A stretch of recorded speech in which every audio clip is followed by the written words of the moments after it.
Luis Enrique Leal Alvarado es un ex serpentinero venezolano que lanzó en las grandes ligas en la primera mitad de la década de los 80.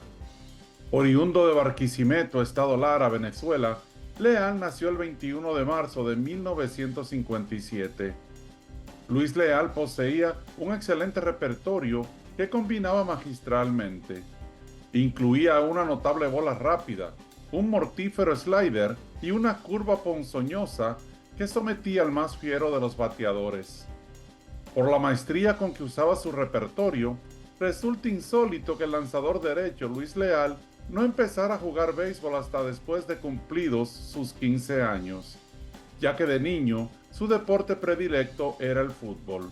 Pero o bien tuvo un buen maestro o asimiló el juego con presteza, porque ya para 1979, Luis Leal había conseguido acaso las tres mayores proezas para un joven pelotero latinoamericano.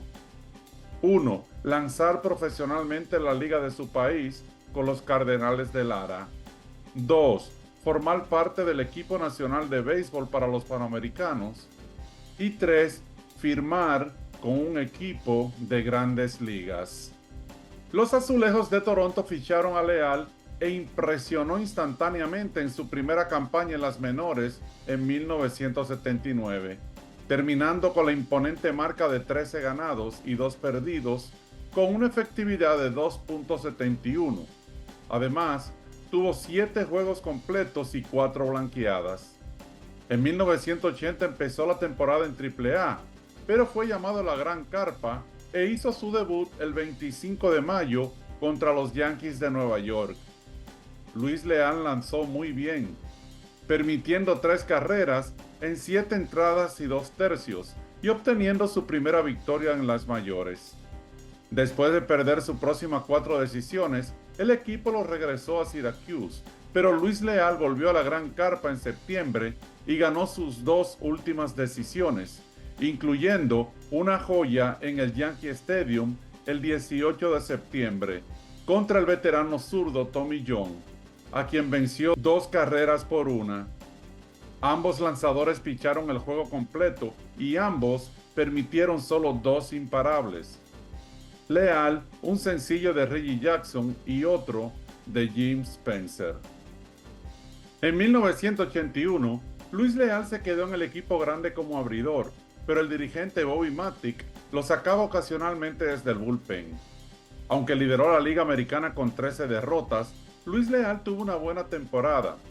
Ganó 7 partidos con la efectividad de 3.68 y consiguió el único juego salvado de su carrera, cuando entró a relevar a Jim Clancy en el 6º inning el 19 de mayo contra los Media Blanca de Chicago. Luis Leal lanzó 3 entradas y 1 tercio y permitió 1 carrera. En 1982, los Azulejos de Toronto contrataron al dirigente Bobby Cox y bajo sus directrices, Luis Leal trabajó exclusivamente como abridor.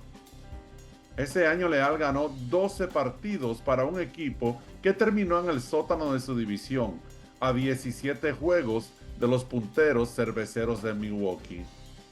Por primera vez en su carrera, Luis Leal lanzó más de 200 entradas y ponchó a más de 100 bateadores. Además, completó 10 juegos y su efectividad fue de 3.93.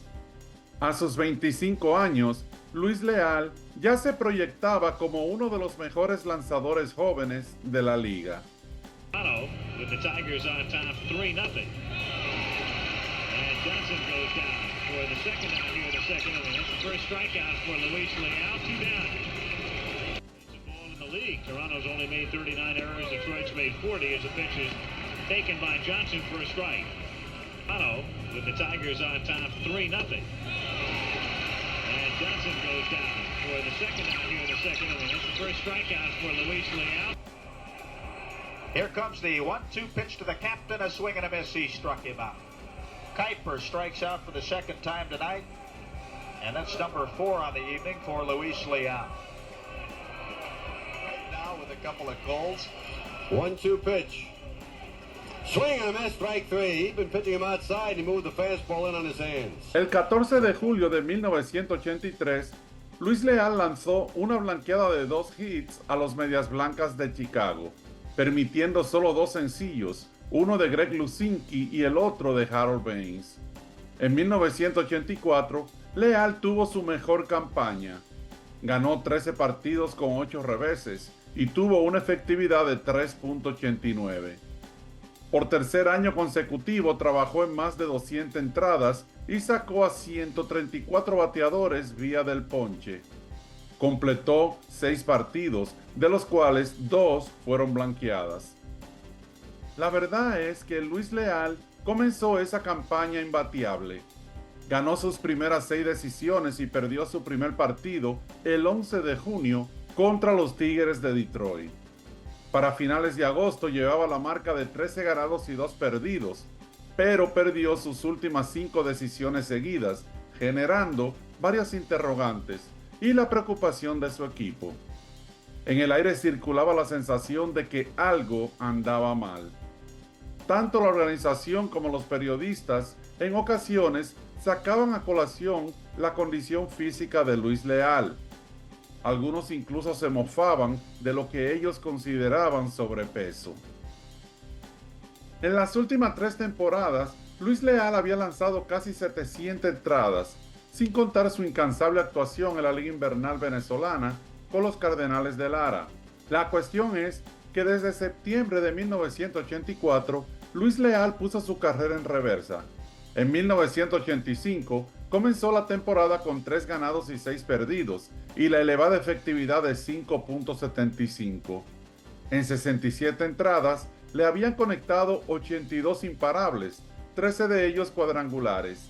Luis Leal lanzó su último partido de las mayores el 29 de junio contra los Tigres de Detroit, con tan solo 28 años.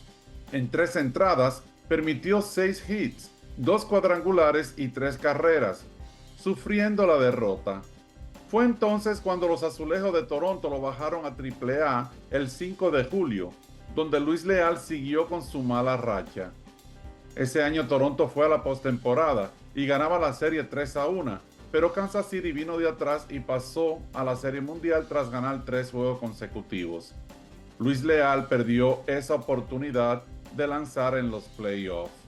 Pasó las temporadas de 1986 y 87 en las ligas menores. En el invierno de 1987, Toronto lo cambió para los Bravos de Atlanta, y hasta ahí su carrera en los Estados Unidos. Luis Leal siguió lanzando la Liga Invernal Venezolana hasta la temporada de 1992. Uno de sus más grandes logros personales fue ayudar a su equipo a obtener su primer campeonato en la campaña 1990-91 junto a Luis Ojo y Alexis Infante. El esfuerzo de Leal y su corazón larense quizás tuvieron algo que ver con su abrupto declive en las mayores. Sí, los Cardenales de Lara ganaron, pero Luis Leal, abrumado con tanto trabajo, no volvió a lanzar más en las mayores. El receptor Ernie Whitt, en su libro Catch, Una vida en las mayores, dice que Luis Leal cayó después de perder su slider. Cito: él lanzó muy bien por muchos años antes de perder su slider, uno de sus mejores lanzamientos. No entiendo lo que pasó, simplemente dejó de tirarlo de strike como antes. Dejó de ser ese buen slider que tenía, duro, con movimientos y giros abruptos que él dominaba. Desde que perdió ese lanzamiento, Leal no pudo hacer los ajustes necesarios y eventualmente él mismo se fue sacando de las ligas mayores. Luis Leal estuvo en la MLB por 6 temporadas y a pesar de su breve estancia, figura entre los top 10 lanzadores de los Azulejos en varias categorías, incluyendo entradas lanzadas, número 9, con 946, juegos iniciados, número 8, con 151 y juegos completos, número 6, con 27, lo que demuestra que era un fajador. El periodista Mark W. coloca a Luis Leal número 31 entre los mejores 40 peloteros en la historia de los Azulejos de Toronto, y allí escribe lo siguiente: Luis Leal es una entidad olvidada, un jugador cuyo rendimiento fue bien valorado en su época, pero que ha quedado más o menos en el olvido años después. Es casi verdad de perogrullo que Luis Leal no fue valorado en su justa dimensión. Fue quizá por ello que tras ser exaltado al Salón de la Fama y Museo del Béisbol de Venezuela, al recibir la placa, se desprendió de toda modestia y dijo: muy agradecido con la Fundación Carlos Cárdenas y el Salón de la Fama por este merecido premio.